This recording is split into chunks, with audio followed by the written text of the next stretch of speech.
So I thought today maybe we'd make a little more modern recipe. Let's say 1965?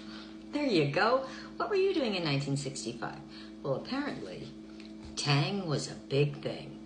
Such a big thing that Tang cookies were the thing to do. They were the thing to do then, it's the thing to do now. So we're going to make Tang cookies today. You guys know what Tang is, right? You know, what the astronauts drank. So we're going to start by adding 3/4 of a cup of brown sugar and a 1/2 cup of Crisco shortening. And we're just going to cream this all together to get started. Seems like a lot of brown sugar, but there's no white sugar in this recipe, so I guess that's okay. See if we can't get this to all mix together. It's going to take a minute. Feeling kind of creamy now, guys. Okay, so now we're going to add in 1 egg and 1 teaspoon of vanilla. And we'll mix that in. Next, add in 1/2 teaspoon of baking soda and 1/4 cup of sour cream. This is the weirdest recipe, I'm just saying. I'm just hoping it's going to be good. I'm thinking it's supposed to have that astronaut feel to it, I guess, right? All right, well, we're going to mix this in. It's interesting, if nothing else. These sure have a lot of ingredients for Tang cookies, but next we're going to add in 1/4 teaspoon of salt, 2 tablespoons of Tang. I know you were wondering when that was going to come in. And 3/4 of a teaspoon of baking powder. And we're going to mix all this together. Should be getting to that orangey thing now, just saying. This actually seems kind of light and airy so far. Now we're going to add in 1.5 cups of regular flour. And we're going to mix this all together. See if it still stays that light and fluffy. Better do this slow or I'll be wearing it. Now this is kind of a confusing part.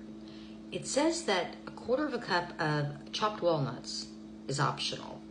Should we put them in? Yeah, I think I'm going to go ahead and put them in. I'm not sure that they're a good match with this, but I'm putting them in anyway, because I'm that optional kind of girl. Alrighty, it says now drop a tablespoon size cookies onto your cookie sheet. So I have no idea how much these are going to spread. They do have a bit of Crisco in them. But we will see, Now we're going to bake these at 375 for 10 minutes. So I have nothing to judge these by at all. Like this is a different recipe for me, just saying, guys. But, you know, not that you asked, but I'm not even tempted to like lick the spoon. Just saying. Hopefully they're going to be amazing. While those cookies are baking, we got to get on this glaze because it says you got to put a glaze on them and the glaze has to go on while the cookies are warm.